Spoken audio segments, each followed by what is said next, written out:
So you guys are updating your formula sheet, please.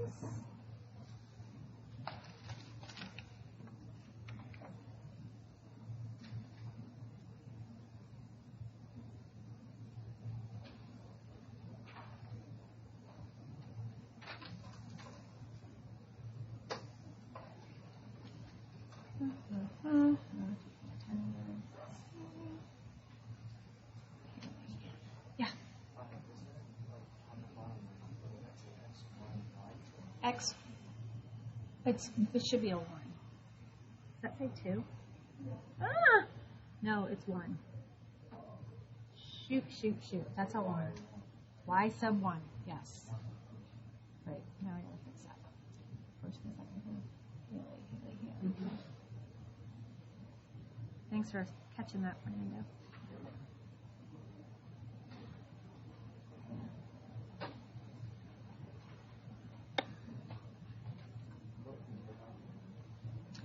Well, unfortunately, we don't have page numbers. So by the way, you should have page numbers. I had the wrong set of packet printed. She uploads one with page numbers and one without in case somebody wants to take pages out. I printed the one without. So after this, I'll make sure I print the right ones. When we get to the second half of Unit 1, we will have page numbers, but we're on 3A. No, that's not it.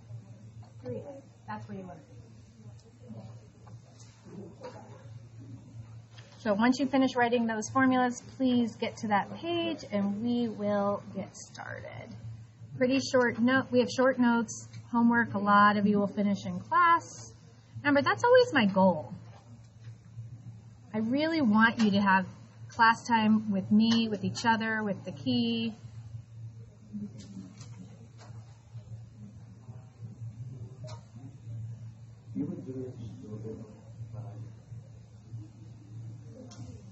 What'd you say? I'm so sorry. I said you might do a little bit on the last.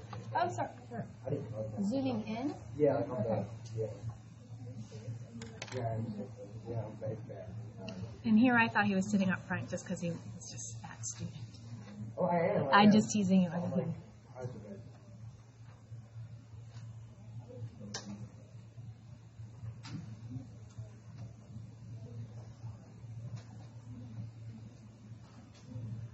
Okay. All right, so good job on the quiz yesterday. If you were absent, John, you've got a few days. I'm sure you're not ready, so I'll chat with you one-on-one. May, if you were absent yesterday, right, May? If you want to take it after the notes, you could. It's pretty short. Everyone had like a lot of time left over, and I know, Riley, you said you're going to do that. Tomorrow, I will give you back your factoring quizzes, and I will give you the information you've been dying to know about as far as how to retake it if you want to. So that is finally coming tomorrow, okay? So if anyone didn't finish writing this, let me know once I start walking around. I will hand it to you. You can write it down, okay? So I'm going to go to the notes now. I know it's, you have 7 teachers you're getting used to. I know you're getting used to my class as well. And once you get used to the way I do things, you might even be getting there already. It stays that way the whole year. I am not into change. So every day you come in, there'll be the notes ready to go. I teach, I put the key up, and then you start working on homework with me there to help, okay? So just, come in, be ready to go. Phones should be up. I haven't checked yet, but please make sure they're up. I want to get started. And the other thing is, the way these lessons are labeled, this is 3A, tomorrow is 3B. Roughly, that means day 1 for A, day 2 for B. And then you guys know, in the homework, practice set 1 goes with A, and practice set 2 goes with B. You'll get used to it. It's a little strange the way Jean, the lady that made these numbers and labels things, but you'll get used to it.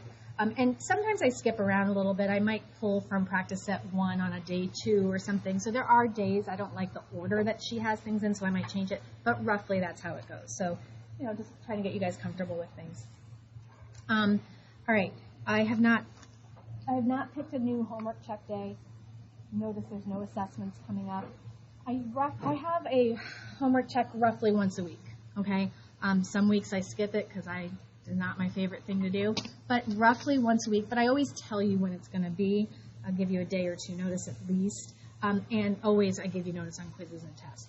I don't think we have another quiz before our first test. Our first test is 1-1 to 1-5, and we're already on 1-3. So just to give you a heads up.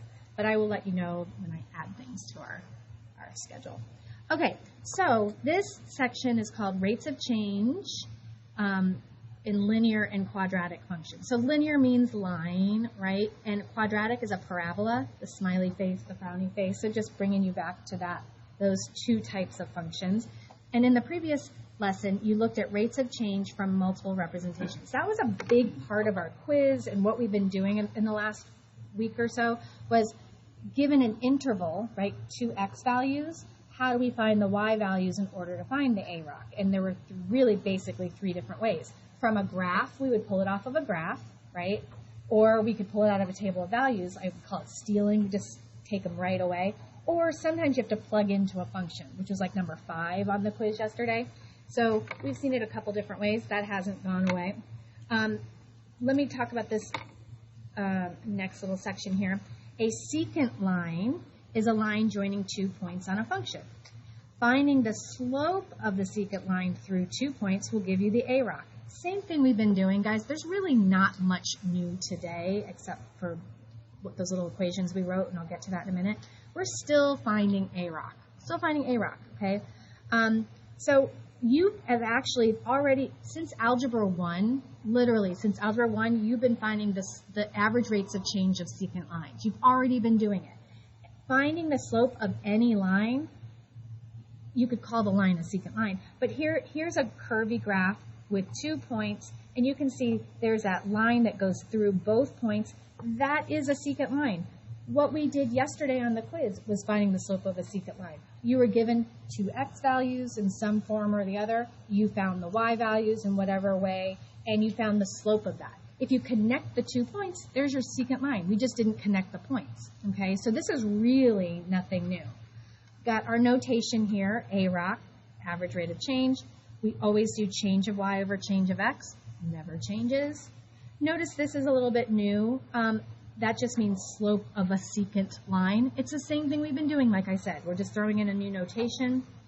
And here is that AROC formula, written with different variables. Okay, we can use any variables we want. This is they're giving us 2 x values here. They're calling them A and B. Understanding the notation of this class is just super important.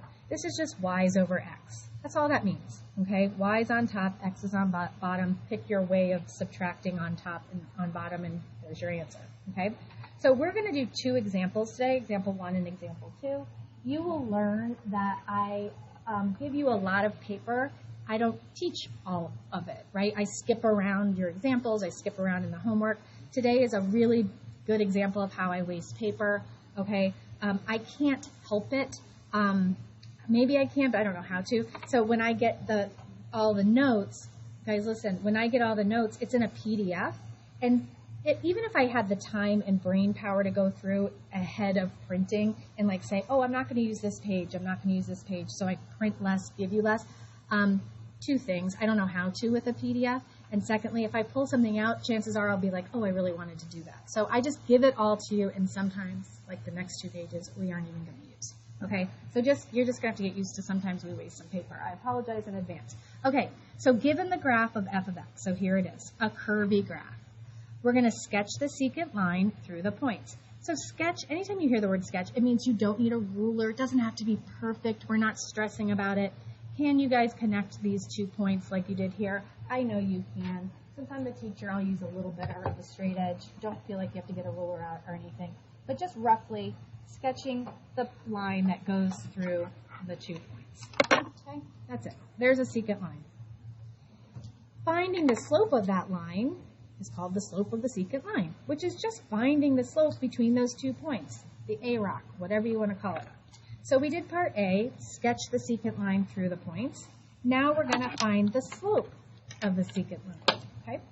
So using your formula, And whatever notation you want. I'm not a stickler for if the directions say something about secant line, you have to use this M sub secant line. You could still write AROC. You could just write M, okay? I just want you to get used to seeing it and you're like, oh yeah, she likes to put that there because it's a secant line, okay? Also, I am always going to be very clear with you about what work you have to show, but if I'm not picky about it, you don't have to show it. In other words, like right here, guys, when I plug into my AROC formula, I'm going to do 4 minus negative 6, right? 4 minus negative 6 is going to become 4 plus 6 minus a negative. Is that okay for your brain, for you personally? This is a question you're asking yourself. Does that make sense to you? If not, you could have written 4 minus negative 6 and then said, oh, when I have a minus and a negative, it's plus, and then done the work. You decide what works for you. I'm just showing you. I don't need to see all the notations and how you fix it. Same with 3 minus negative 2. 3 minus negative 2 is just 3 plus 2, okay? And we get 10 over 5, which is 2. The slope of our secant line is 2. The slope of this line is 2. The slope between these 2 points is 2. The AROC between those 2 points is 2. However you want to see it, think of it, do it, that's what it is, okay? Another thing about this class is, and it's probably the first math class you've had to write in math language. It's a big part of your FRQs when we get to those. So we practice a lot, and here's an example of exactly that. What the slope of the secant line is also known as, so I'm going to write this out in words, okay? The slope of a secant line is the average rate of change, and you could write AROC if you don't feel like writing it. The average, whoops, someone's phone is ringing. If you know that's yours and you want to go turn it off, go ahead. The average rate of change of the function over the interval. So again, language, notation, vocab. So the slope of the secant line is also known as the average rate of change of the function over the interval what? And I want to see if anybody knows. What interval did we just find the slope over? What does interval mean? X's. 2, negative 2 to 3. So I'm just trying to get you guys comfortable, and parentheses or brackets, doesn't matter. We've seen it both ways. But if we call it an interval, we know those are the x's, right? This question B could have been written differently. Find the slope of the line over the interval of negative 2, 3. And then we would have said, oh, okay, that's the x values, negative 2, y value. I'm sorry, 2 x values are negative 2 and 3. How do I get the y value?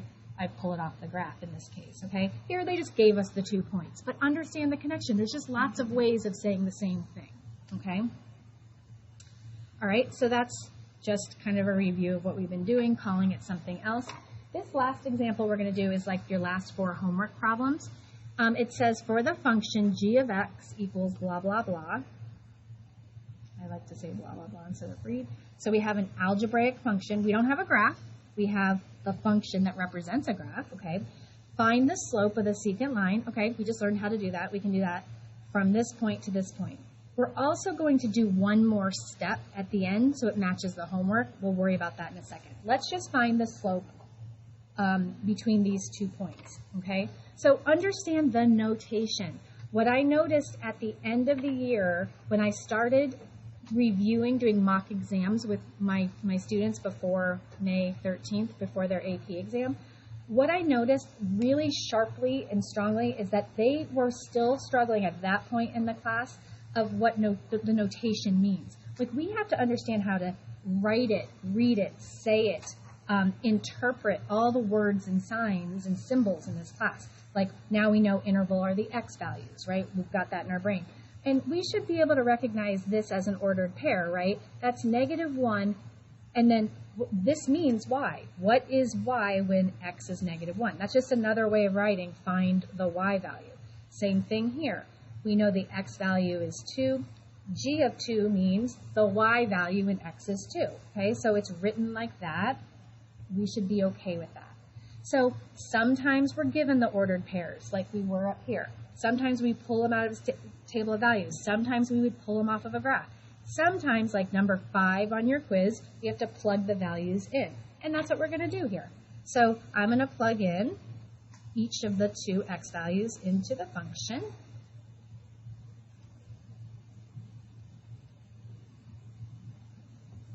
And simplify. So 2 parentheses next to each other means multiply. -1 plus 4 is 3. -1 minus 2 is -3. And we get -9.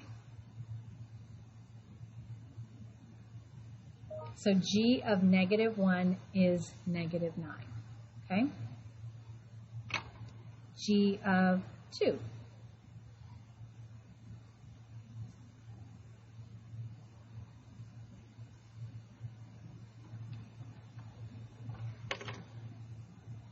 So 2 plus 4 is 6. 2 minus 2 is 0. 0. Okay? So sometimes we have to do a little work before we can even get to the real work, right? We had to do a little bit of algebra here before we could find the slope, the AROC, the slope of the secant line. So now using my 2 points, y is on top, 0 minus -9 would become +9 over 2 minus -1 would become +1. All right, so the slope of the secant line is 3. Let me pause, make sure you guys are up to speed, ask the question. Because we just answered example 2's question. Find the slope of the secant line, it's 3. But before I go on to the next part of this, I want to make sure you guys know the questions. So if you go back in your brain to Algebra 1, Algebra 2, and when I talk about these other classes that you've taken, and I say you might remember, I mean it, you might remember. When I say that, please understand I'm not sitting here going, I shouldn't have to teach this to you because you should know this already. That's not what I mean. I just mean when I say that, it's probably familiar. When I'm about to go over, you're going to be like, oh, I kind of remember doing this before.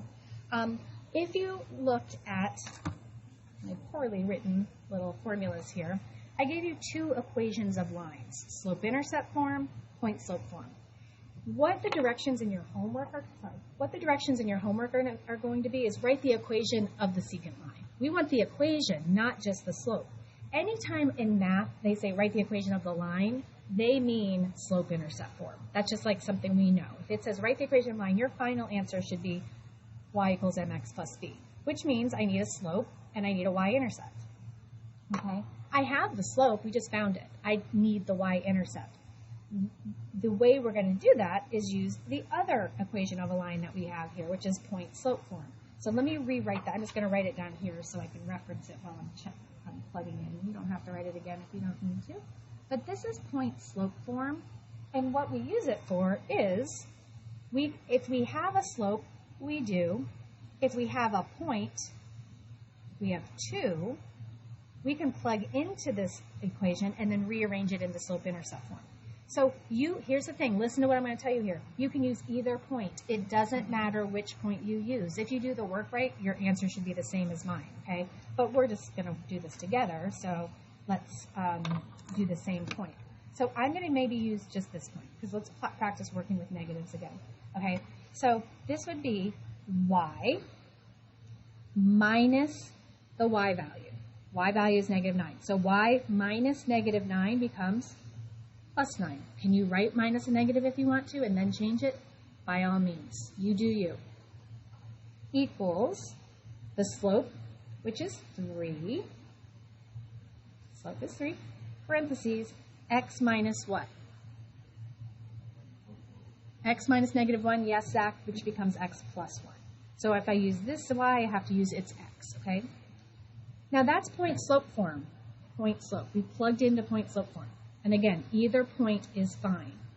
Now, though, our final answer should be in slope-intercept form, so I'm going to rearrange the equation so y is by itself. What's the first step? What's that called? Distributive. We want to distribute first. 3 times x, 3 times 1. 3x plus 3, right? And we have the y plus 9. And guys, at this point, if you can do it in your head, by all means, go ahead. But you're getting y by itself by subtracting 9 from both sides. I don't need you to show that step. You could jump right to what I'm going to write here, which would be 3. 3x minus 6.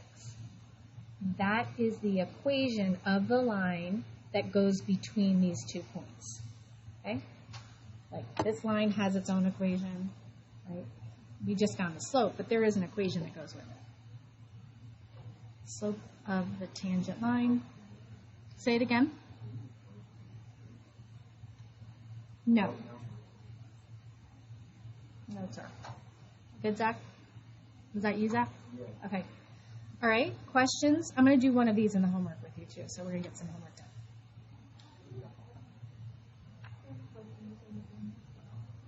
We're about to see right now, there's going to be 4.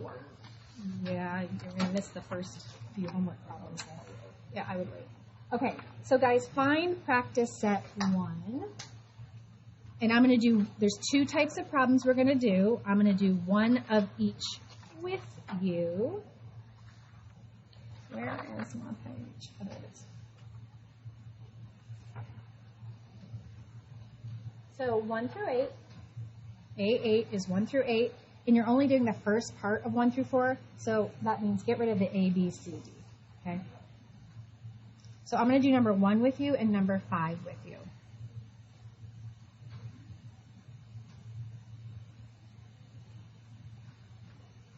So everyone should write this on the top of their paper.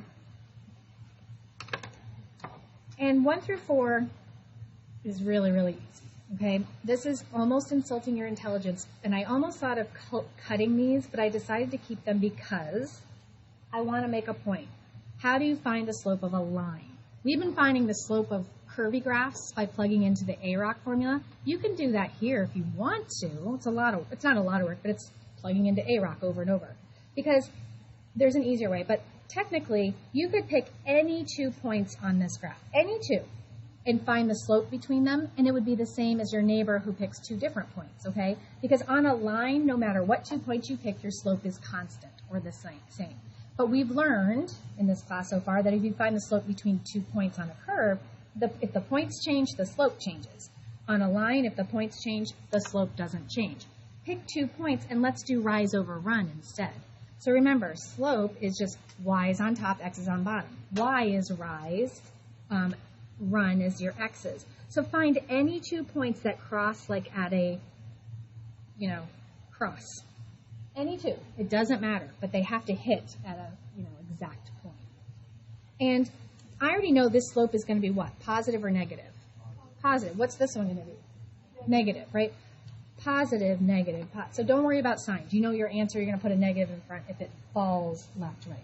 2 negatives, 2 positives. Okay, so, but always do your rise first. So I'm going to go up however many, to the right however many. So this is going up 4, right? Counting up 4 to the right 2. So rise over run, slope is 2. If you have trouble seeing that, pick 2 points. Plug into the formula that we've been doing 5 million times.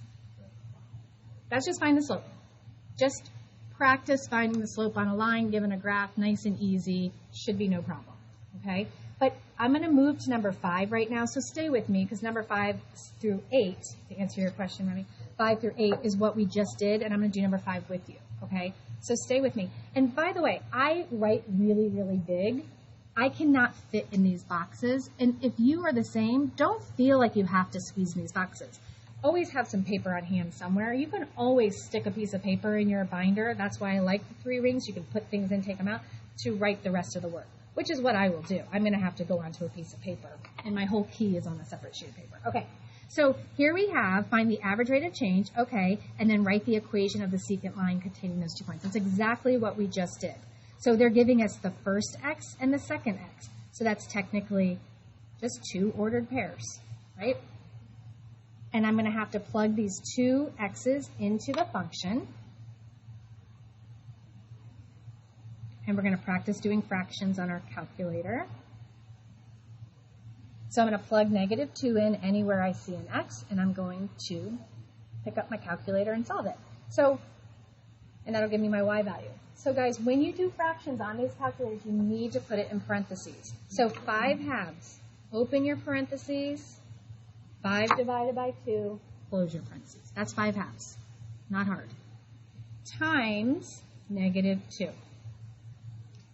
and then minus 4. You don't have to show, you can do all the work on your calculator and then just spit out the answer, -9. You don't have to show all the steps on your paper for me. Some of you like, and I would never take points off if you show more work than I require. You can show as much work as you want. I'm just telling you where you can show less work if you choose. I'm also going to plug 4 in. Again, 5 divided by 2 in parentheses. Times 4 minus 4 is 6. So we have to do a little bit of work before we can do the real work, which is now find the slope and the equation. Okay. Any questions on how I found -9 and 6? Good? All right, this is where I'm going to go into some paper here. All right, so I'm going to find the slope of this line. So 6 minus -9 would be +9. 4 minus -2 would be +2. Right? Second y minus first y, second x minus first x. 15 over 6. Let's see if this can be simplified. You can do it in your head, fine. But remember how to simplify fractions on these calculators. You just divide. 15 divided by 6. Your calculator always defaults to a decimal. But remember, math, enter, enter. We're back in fraction land, and it simplified it for us. That's 5/2. So the slope is 5/2. Now, pick a point. It doesn't matter. If you want to pick the one I don't pick to prove it to yourself that it doesn't matter which one you pick, then go ahead. I'm just going to use -2, -9. Okay, so here's my m, right? There's the slope. There's x sub 1. There's y sub 1. And I'm just going to plug right into my point slope formula. Okay, so y minus -9 times +9 equals 5/2 times x minus -2 becomes +2. There's point slope form. Just plugging them in. But our answer needs to be in slope intercept form. So we distribute and then isolate the y. Again, 5/2 in parentheses times 2 gives me 5. No. Yes? No. What's wrong? I don't think anything is wrong. Okay, so I got, what did I get? 5. Bring down the y plus 9. And what's the last step? Subtract 9. And I don't need to see this step, okay? If you can do it in your head, go right ahead. And that is your final answer. Okay? A little bit of work shouldn't be difficult, though, right? I hope you're not thinking that that's difficult. But if there's anything you weren't clear about, or you're not getting the same answer as me when I put the key up, please call me over. That's what I'm here for. I want you guys to leave here feeling like you understand things, okay? All right. So let me put those A rocks back up, and then those first ones, 1 through 4, let's get those done, then I can put the rest of the key up. Let me fix all this.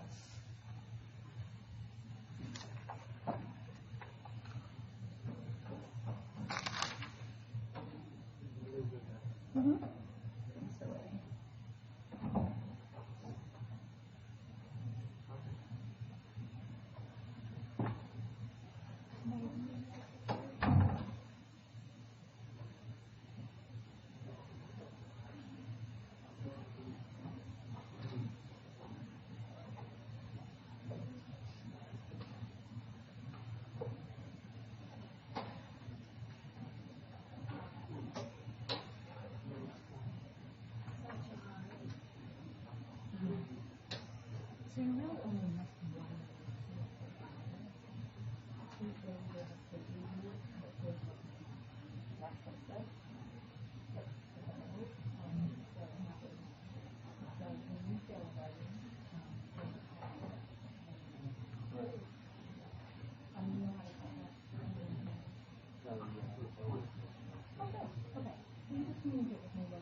Yeah.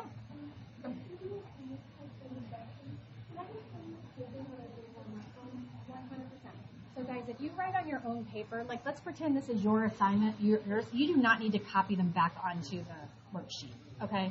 This is fine. Just you organize however you want, and you can just say, this is my work here. That's totally fine. Not about the